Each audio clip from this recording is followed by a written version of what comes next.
Welcome back to episode 13 of That's What He Said. I am Derek. And I'm Mike.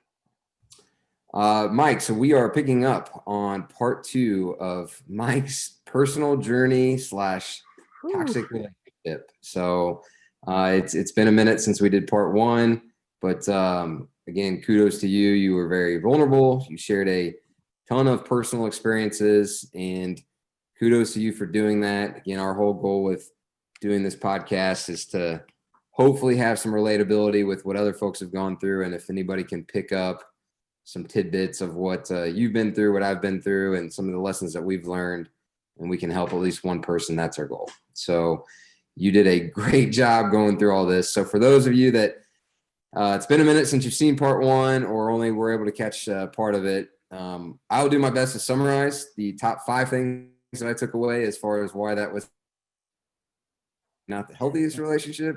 Not probably why it wasn't the healthiest relationship. No, not at all. So you had found a woman that was still technically married. So that's one. So not divorced. Number 2, she had a couple of children that the custody situation with their father was a little misunderstood, and at least in the beginning, trying to understand what her role in her kid's life was. So that was number 2. She had some substance abuse issues, whether it was some pills or some alcohol or whatever. There was some addiction tendencies there. A compulsive liar based on some of the stories that you had shared, and then faked a pregnancy, and also was I don't know if she was technically suicidal or at least just threatened it. So those are 6 things. Those are all pretty big red flags. Did I capture that right? Yeah. You summed her up pretty nicely. Oh man. Yeah. And I forgot, in the first part of this, we talked about some things, and there's just so many things that happened that somehow, and I don't know how, because this was a huge thing that happened, but there's just so many huge things that happened with this, that it really, I think, sent me into a really bad spot in every aspect of my life. And so, we now know that she was still technically married while I was with her. And after finding that out, I wouldn't say too many months later, her husband ended up dying. And not just dying, but he had actually committed suicide. So here's the thing, like, she was still technically married to this guy. So who has to deal with everything that happens when a husband dies? The wife. So this happened, and not only was it a death, it was a suicide. So she's feeling guilty about the suicide because she's not with him, she's with me. Now that she didn't say this, but this is what I end up gathering. And then not only that, she has to do the funeral planning, the everything. And here I am, Mr. Great Boyfriend, or trying to be,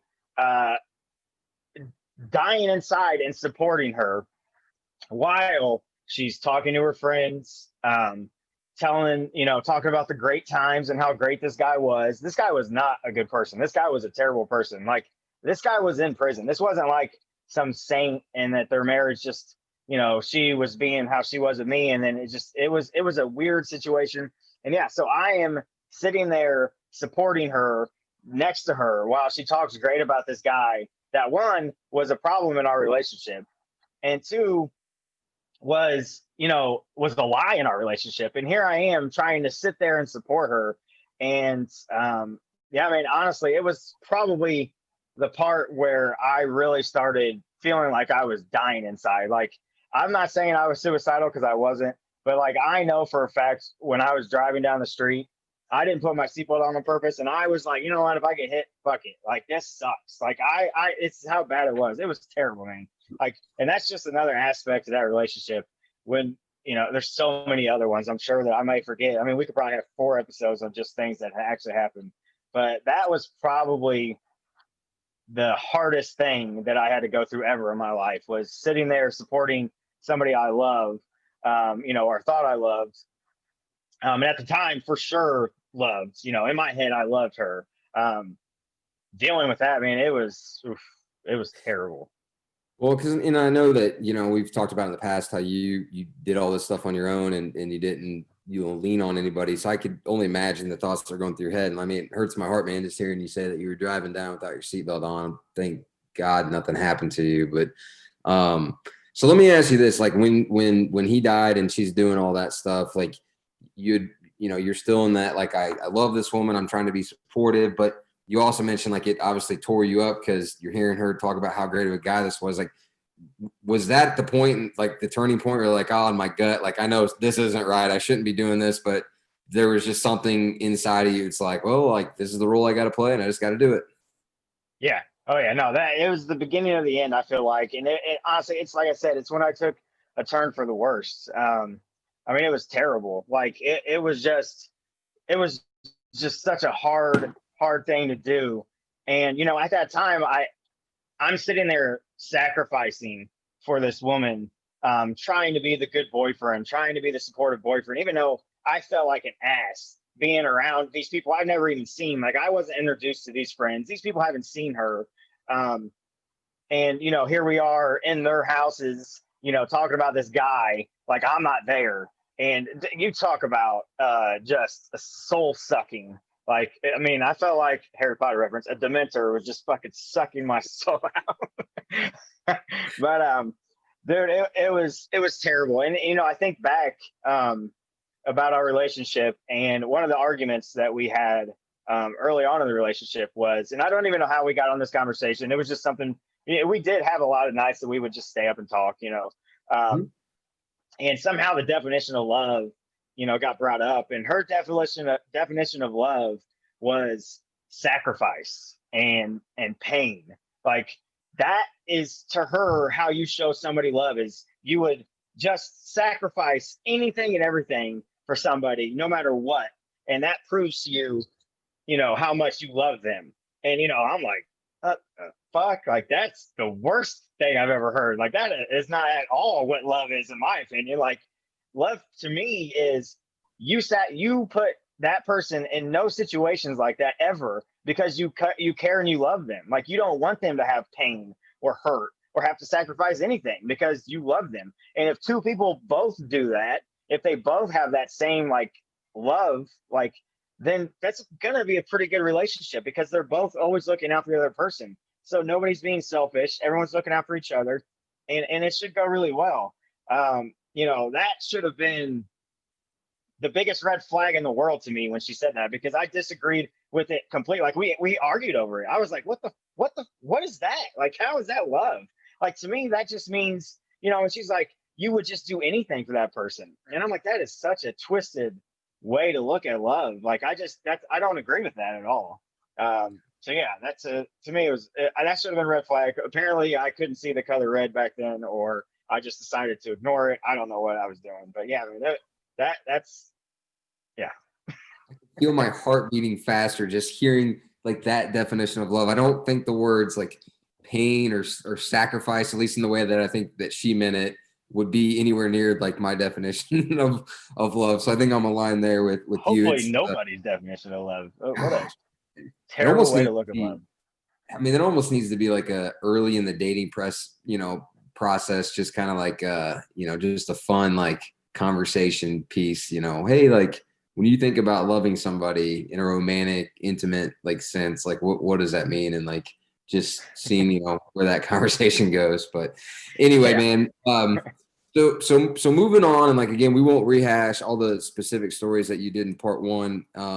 But I know that you were saying toward the end of it, there was a pretty dramatic trip that you guys took out to some family in Ohio where there was some drug related issues that popped up.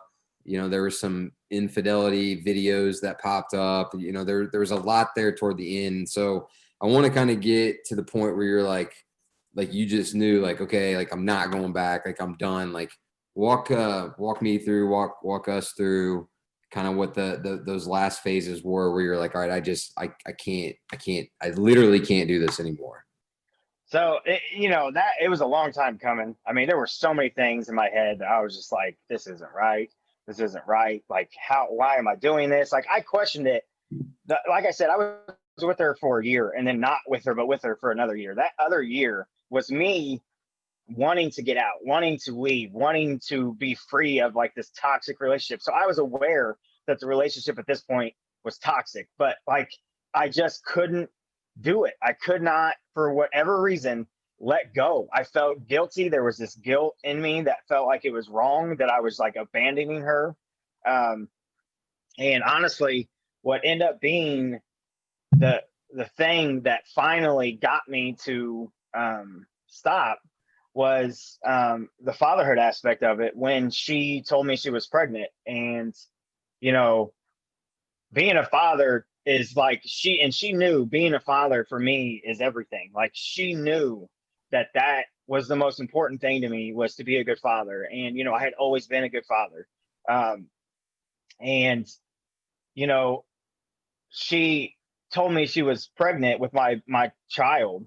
And you know, during the whole time that was going on, you know, I thought she was lying at first. Like, my first thought was, here's another lie, you know, her trying to keep me around, you know. And then when she kept going and going and going, like, I just, you know, when I finally had the courage enough, which I say courage, which sounds so silly, but like, to like, for myself to find out for real, like, is this my child or not? Like, is it even possible? You know, and I did that, and I found out there's no way it could be my child.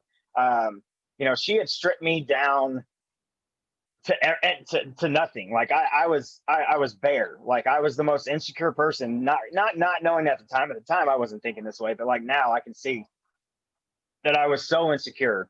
And the one thing that kept me grounded was the kids and being a father. And she tried to use that one last thing on me to hold me around, because she knew, like, and she would use this, like, you know, that's your baby in me, and you're just going to leave me and abandon me. Like, what are you, a deadbeat dad? Like, you're not going to take care of your son. You know, at first I'm like, damn, she's right. Like, I can't do that. Like, I have to do this now. Like, I'm here. Like, this is it. Like, I got to do this. And, you know, once I found out that wasn't true, you know, you know, that reality that she was keeping me in, that this her reality that was making me this insecure person, that was making me believe all these like lies, even though I knew they weren't true. I kept telling myself they weren't true, but you know, I was only saying it to myself in my head. So in my head, she was in my head, and so whatever I was saying, she was arguing in my head. You know, I don't know if that makes sense, but like, I could hear her voice in my head, and it kept manipulating me over and over and over again. And when I found out that that wasn't it, I knew that that was it for me. Like, that she made the mistake of doing that, because that was the one thing that I could still hold on to and kept me grounded. So once I found that out, I called her up. I let her know that I know it's not my kid. Or if, you know, I basically told her, I said, look, I called her up. I said, I'm done. Don't ever talk to me again. If you are pregnant, you better find out who the father is, because it's not me. And if you're not pregnant, fuck you. I'm turning your phone off, because that was another thing she held over my head too, was she was on my phone plan. You know, I supported her in every single way. She was on my phone plan, and you know, threatening to turn her phone off. She would come back to, that's the only way I get to see and talk to my kids. Are you going to take that away from me? Like, you're really going to do that? And that's another thing that she knew would keep me doing those things. Like, she just knew exactly what she needed to say, and I was just the sucker to keep taking it over and over and over again. But at that point, as embarrassing as this is, I finally realized, because I knew I was already realizing it, but for whatever reason, I just wasn't strong enough to admit it.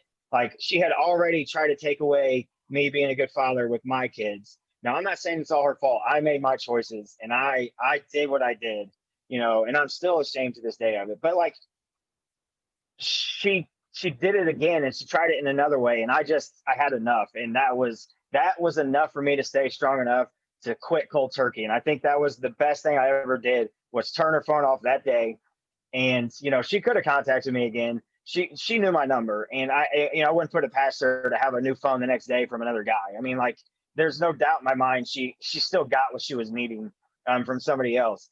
But she must have either heard in my voice the conviction. I don't know what it was, but she knew, like, that well was dry. Like, she was not going to be able to come back to me again. Like, I had figured her out, and I was done.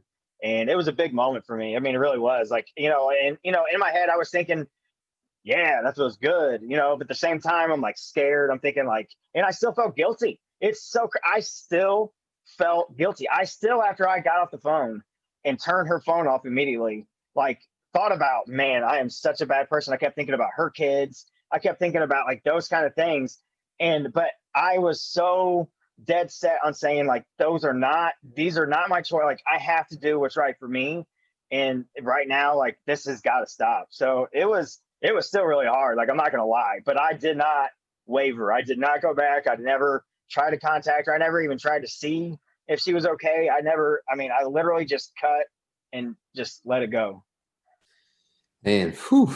Yeah, the guilt and shame will get you every time. But like, you did the best you could at the time with the tools you had, and I can relate to some of that for sure. And I think you use the word manipulation, and I think if you look back on that situation, like manipulation, like there's a scale, right? Like everybody manipulates to a certain extent, but like there's like fun little teasy manipulating things. I think like healthy couples do. And then you have the full-fledged like extreme manipulation where it's like, and I mean, I'm sure you won't care if I share this with like our listeners, but like I'm gonna get personal here, but like Mike has a vasectomy. Like he Yeah. he could like this is how good of a job that she did. Like you had a vasectomy for many, many years, and like you value your family and your children so much that she did such a good job of twisting in your head that you began to believe that it was possible that you could have gotten her pregnant. And so it just Yeah. goes to show like a little bit of insight into like how torturing and how painful these thoughts were that were going inside of your head. It's weird, man. It's so, like, I don't know how, I can't even understand. I can't even like explain it. Like, it doesn't even make sense. Like, it sounds as dumb to me now as it sounds to everybody else who's heard this. Like, Mike, you can't have kids, and yet here you are worrying that you have a kid because she's told you so. In my head. So here was the one thing that I could, I guess, give myself an excuse. I had the vasectomy, but I never went back to make sure it worked. But for 10 years, it's worked. So like, I know it's fine. But here I am still thinking that there's this long shot chance miracle baby, that I had the baby Jesus. And, you know, yeah. So it's embarrassing. It's embarrassing, but like I say it as many times as I can, just because like it's something that it's a reminder to myself of how far I've come, and and just to let it be known, because I know I'm not the only person. I know I'm not the only person who's been manipulated in the world, and I know there's a lot of people hearing that, and maybe not the same story, but can look back in a relationship and be like, I can't believe I put up with that. I can't believe I was in that. I didn't realize. And I've heard this before. It's crazy, because I've heard this before from other people in abusive relationships, that they didn't even know they were in an abusive relationship. And I'm sitting there thinking like, how did you not know you were in an abusive relationship? Like, yes, you did. And then here I am in one and understand completely what they're saying. And it's so true. You don't, because it's not like it all happens at once. It's not like it all happens like it's like it's a slow, very slow, like paper cut process. And while you're getting these little paper cuts, your feelings are growing so intensely, because there's always got to be these intense feelings with it for it to work. There has to be the intense feelings and these small paper cuts that just build up. So your arteries cut open and you're sitting there leaking blood. You don't know what the hell happened to you. So that's my analogy, at least. That's actually a very good analogy. Very good analogy. And like we need to do an episode. We need to do an episode just on kind of manipulation, because just for the analogy that you use, I think that's perfect. So I wanted to ask you, so like, as you, now that enough time has passed, like as you look back on that experience, like thinking about the word like forgiveness, like do you where do you sit with it now? Like do you, like, are you cool with yourself? Like, I know you have no desire to ever see that woman again, but if you did, would you just look upon it as like, hey, like that was a fucking really hard lesson, but like I forgive you because you you were in a whole headspace that I wasn't, you know, smart enough or aware enough to recognize that you were a damaged person? Like, or is it just, I don't really care about her. I'm at this, you know, point in my life where I kind of forgive myself, I guess. Like, what are your thoughts on all that?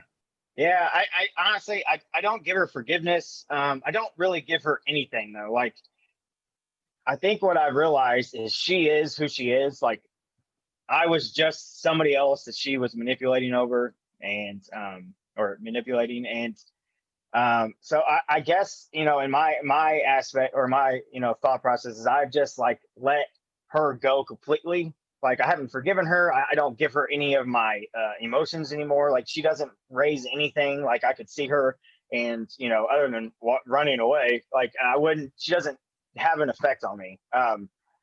But what I did have to learn to do, and what I've done, is forgive myself, because, you know, like I said, I was embarrassed. I was ashamed. Um, you know, I felt dumb. I felt played, and I was all those things. I mean, all those things were so true about me. And, you know, I did things that I never would have done. Like, you know, like I said, you know, a little bit ago, you know, she manipulated me into doing things I would have never done, as far as like with my kids, as far as like, you know, not seeing them a couple times because, you know, and yes, it was something extreme, like she was going to kill herself. But I've had to forgive myself to just know that, you know, like, it's okay that, you know, at the time you thought you were doing the right thing. Now you can look now and see that you weren't doing the right thing. And I think forgiveness has two parts. You got to forgive yourself, but you also have to own up to it. There's three parts. You have to own up to it, and then you have to prove to the people that you've hurt during that process that you've changed. And honestly, you know, that's probably the biggest thing with me with my kids is the forgiveness part of myself, because, you know, my kids were affected by this. Now, as much as I didn't want to think so at the time, I thought everything was still fine. I thought I was doing a really good job of keeping everything good with everybody, which I wasn't. Everything was falling apart on me, including myself. And, you know, that's the thing too, is like, there was just so many different aspects going on that, you know, I had to do a lot of, you know, thinking and understanding what happened. But the kids were the biggest part to me on the forgiveness and that kind of stuff. So No, that's good stuff. And, you know, you've talked about in previous podcasts, like the importance of, you know, sitting in the pain and just kind of understanding. And I think that's one of the big things I've learned from you is if you don't take the time to do that, you know, you're not going to put yourself in the right position down the road, and you're going to sabotage, you know, future relationships, or you're going to, you know, project the hurt that you still maybe hold on to from how terrible that relationship was onto the next person.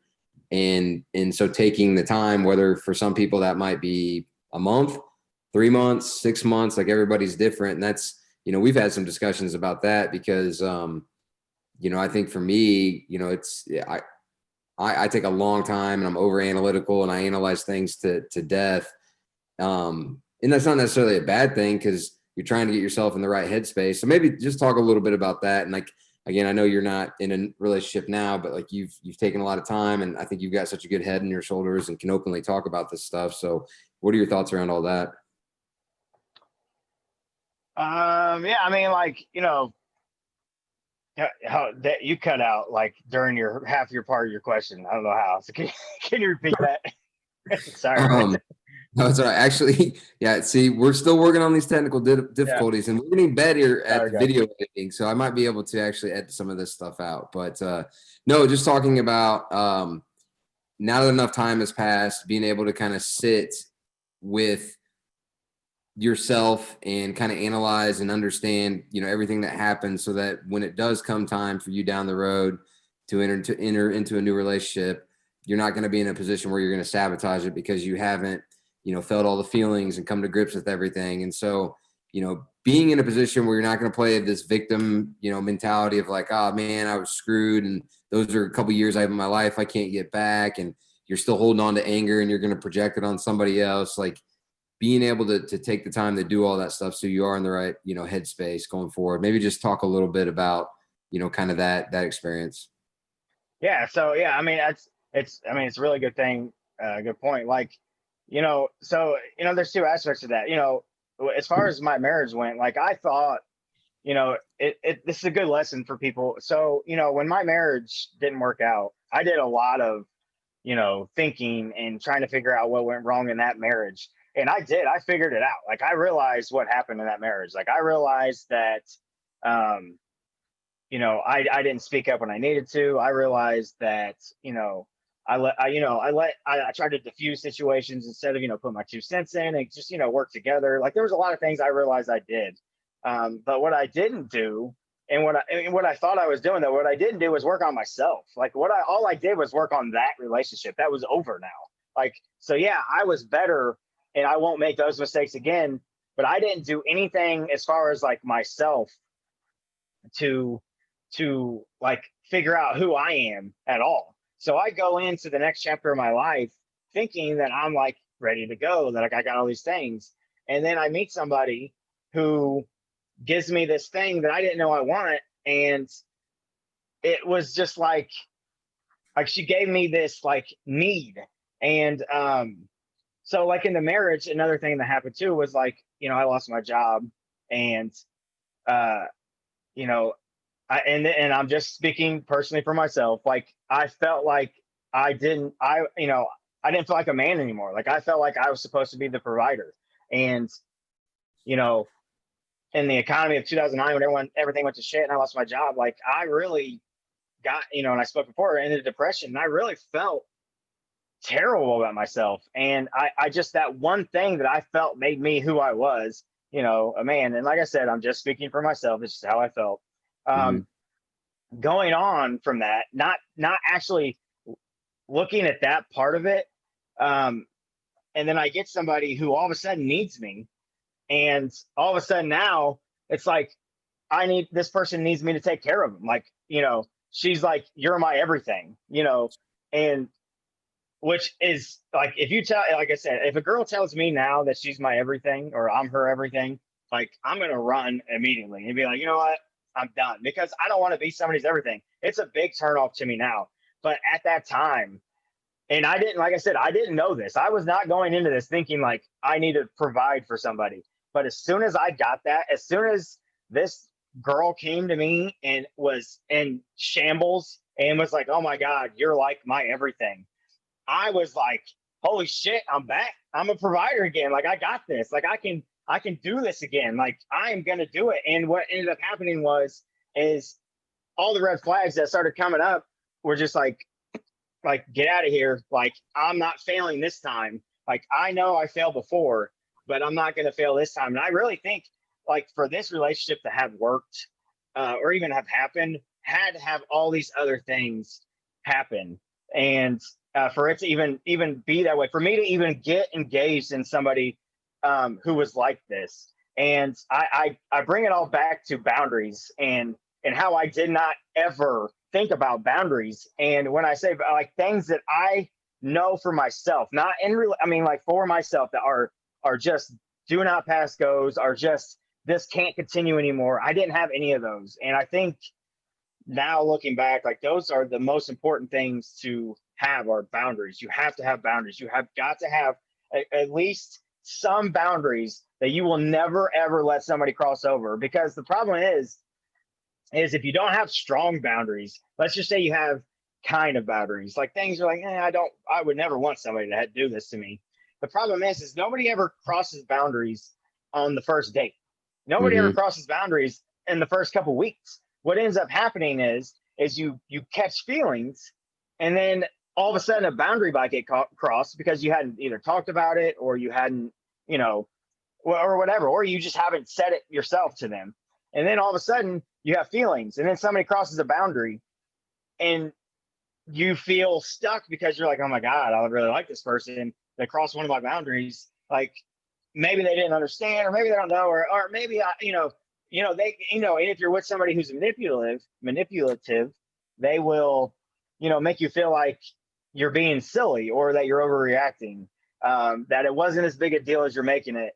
And if you end up with somebody like that, and I guess that's my warning is you have to have after relationships, you have got to do self work. You can't, and not just on your relationship. Like you need to do stuff on your relationship too, so maybe you can be better for your next relationship. But you have got to do your own work on yourself, so you're ready in the next relationship. Because if you're not complete, if you are still unsure about things, or you have insecurities, or you have things, or you may not even know, but if you're not looking into it, you're not going to know. You're going to find somebody potentially that could use all those things against you and put you in an even worse situation than you were in before. So yeah, I don't know if I even answered your question, but it's went Well, on a ramble. there's I mean, dude, it's just like next level awareness, like with you talking about this stuff. So I appreciate it. And I think the one thing with boundaries, let me ask you this. So you're very aware of boundaries. I think I am too. You are not currently in a relationship. One of the things I think I've learned is, like, me and you have talked multiple times about the importance of boundaries. Do you have any examples of, like, today, not today specifically, but just in your current life, where you are enforcing boundaries, whether it's with your kids, your family, your work, maybe just internally to yourself, of like, I'm not going to do this, or I am going to do this, and I'm going to hold myself accountable, just so that, like, you can, I guess, like, test that muscle? Because that's one of the things I think about a lot, is like, all right, like, I know in the past I've not done a good job with boundaries, and I'm going to do better my next relationship. But I Yeah. think the faulty thinking sometimes for me is like, I'm just going to wait until that comes down the road, and then just, I'm going to be magically great at it. And I'm like, no, no, no, Derek, like, you got to, like, whether again, it's family, work, kids, whatever, like, because you don't know, like, the only way that you know that boundaries are working is if you get the pushback, so like, Yes. you have to test it, and then, deal with that pushback, and then hold your ground. And then that's where you build confidence, and like, okay, I can set boundaries, and I can, like, hold on to them. But if Yeah. you're not doing that in your day-to-day life, and you're just reserving that to relationships, I'm pretty sure you're going to fail. At least that's my opinion. So, like, I'm trying to look at other areas of my life right now where, like, okay, I can set a boundary here.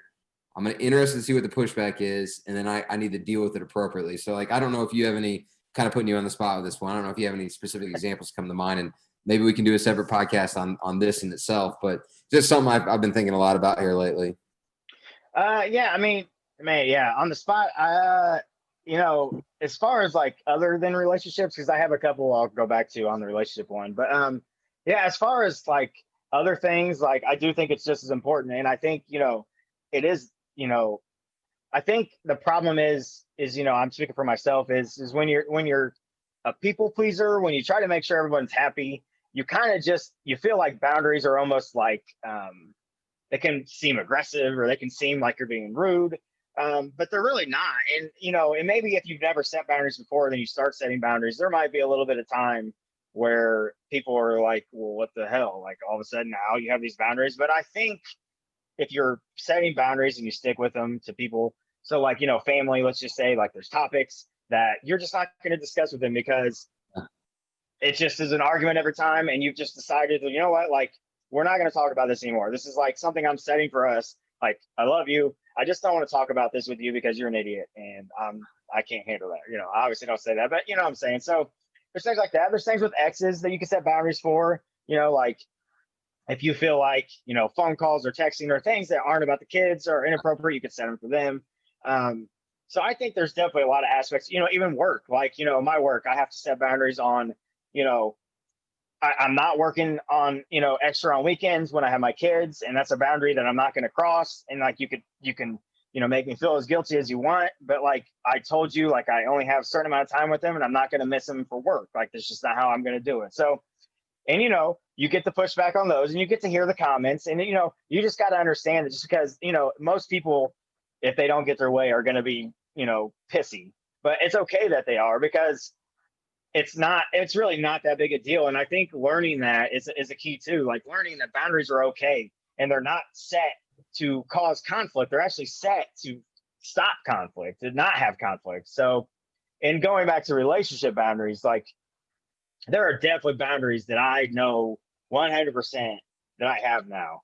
And one of them is exes. I mean, that is a big one. Like, look, if you talk to your exes that you do not have children with, and we start talking, that I'm not controlling, that's fine. I'm just out. I'm done. Like, it's fine. Like, I'm not going to say, fuck you. I'm not going to say anything like that. But like, to me, there's just no reason. There's just no reason to have an ex in your life still. It just doesn't make any sense to me. It can only cause conflict. There's no value in an ex being in your life if they're an ex. Now, I know there are people that have maybe good relationships with their ex after they've been together and they've been friends for like 15 years. And that's fine. And I'm not saying that there's anything wrong with that, but I just don't want any part of that because I don't have any of that in my life. I don't see a reason to. Now, again, I'm not saying everybody has to agree with me, and I'm not saying that I'm right, but I'm right for me. That's my boundary. And if somebody doesn't like it, it's fine. We don't have to be together at all. And that's fine too. Like, that's another thing, we need to talk about is people being okay with things not working out. Like, we have a hard time with that for some reason where, Yeah. two people are in a relationship and it's not working out and it has to be this dramatic, crazy thing when it doesn't really have to be this dramatic, crazy thing. Like, I think two healthy people, and I think a lot of it is projection and a lot of it is just people that are insecure. When you call somebody out on something and they get caught, their first reaction is going to be anger and upset, and they're going to lash out. And it's normal. I mean, everybody does it. I don't think there's anything wrong. I mean, that's just natural. But like, I think if two healthy people get into a relationship and it's not working out, let's just say there's boundaries that you have. Let's just say, for instance, the X thing. Like, me and this girl are hitting it off. We get to the conversation because, it's not like the very first thing I talk about, but once a couple of dates go on, it's something that gets brought up. Like, so, however you want to work it in the conversation, but exes. And let's just say it's like, hey, we've been hanging out for like 3 weeks. I've been having a great time with you. We get in this conversation about exes, and she's like, well, I have an ex that's in my life that, I'm not going to get rid of. Like, we've been friends for 10 years and, there's nothing that's happened since then. And, this, and, to me it would be fine. And, if I'm in a healthy state of mind as well, I would say, look, that's great. Like, and this has been fun. And I'm not saying that there's anything wrong with that, but I am not okay with that. Like, I just don't, I'm not comfortable with that kind of stuff. I don't get it. And I won't get it. And I just feel like it should be able to be a fine mutual thing, even if it's a little bit like, yeah, that kind of sucks. Like, you're just going to leave. But I think it's better to have boundaries and set them and just stick to them than not having them at all. Because if you don't have them at all, is when you'll find somebody who sees that you're wishy-washy on standards for yourself and will take advantage of it and use you. And possibly, I'm not saying you can't find somebody who wouldn't do it, because like, I wouldn't do that to somebody. Like, even if somebody didn't have boundaries, I have boundaries for them. Like, things that I set their own boundaries basically for my boundaries. Like, I know that I wouldn't have an ex, or I wouldn't talk to somebody like a girl that, every couple of years we like hang out once, and just shoot the shit or something like that. Like, unless there's like a conversation or something, but like, I just feel like those things are important. I feel like I'm rambling, but no, it's good. And I think that the thing I took away from that is like, just from a self-worth, self-confidence standpoint, to have the conviction to be able to stand behind that. Cause I think so many people crave, connection and love and all that good stuff. But like, if you know, because of experiences, that, using your example, that dating somebody that has an ex in their life, if you sit there and say, hey, like, oh, okay, it's no big deal, when it really is a big deal, that's only going to come back to bite you down the road. Because once you get further in that relationship, now that person's maybe going out to lunch once a month with that ex, and every time it happens, it's going to just be eating at you on the inside, and then you're not going to feel comfortable bringing it up, and then the next month it happens again, and it's just going to eat you away until inevitably you're probably going to blow up, and you're just going to save yourself a lot of heartbreak and pain if you can just have that conversation up front. If you're like, I'm not going to get rid of that person, or I don't value it, then it's like you said, it's like, all right, we'll shake hands. It's been a fun 3 weeks, and we're out. But just too many people don't want to do that, man, because there's fear of, there are so many things that I like about this individual. I mean, am I really making that big of a deal about it? And then they're just afraid that if I let this one go, the next, like this, there's not going to be somebody as good as this person potentially is. But when you're doing that, you're not valuing yourself at all, which is no, you're not. a lesson that I've learned.